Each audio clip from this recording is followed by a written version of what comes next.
నేను PG Eluru CR రెడ్డిలో చేశానని చెప్పాను కదా. అక్కడ ఫైర్ స్టేషన్ దగ్గర ఒక మంచి హోటల్ ఉండేది, అరవిందానో ఏదో పేరు గుర్తులేదు. అయితే నా ఫ్రెండ్ బర్త్డేకి తన ఎంఎస్సి అనమాట. హాస్టల్లో అందరం ఒకే చోట ఉంటాం కదా, అందుకని తన బర్త్డేకి తీసుకెళ్ళింది. కేక్ తీసుకెళ్ళి హోటల్లోనే కట్ చేయించామన్నమాట.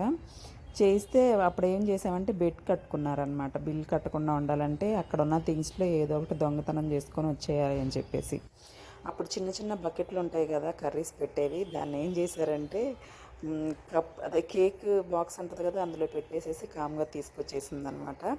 చాలా నవ్వు వచ్చింది అసలు. ఆ మెమరీ ఎప్పుడు హోటల్స్కి వెళ్ళినా కూడా గుర్తొస్తుంది అనమాట. మా పిల్లలకు కూడా చెప్తాను. ఇప్పుడు తప్పే అని తెలిసినా కూడా ఏంటో అప్పుడు అందరం ఏదో కాలేజ్ లైఫ్లో అంటే తొంటరిగా ఉంటాం కదా, ఇంకా అలా చేసేసామన్నమాట.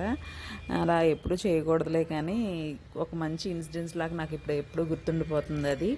అయితే ఇప్పుడు ఎవ్వరం కాంటాక్ట్లో మెట్స్ ఉన్నారు, కానీ హాస్టల్లో చదువుకున్న వాళ్ళ కాంటాక్ట్స్ ఏమీ లేవు.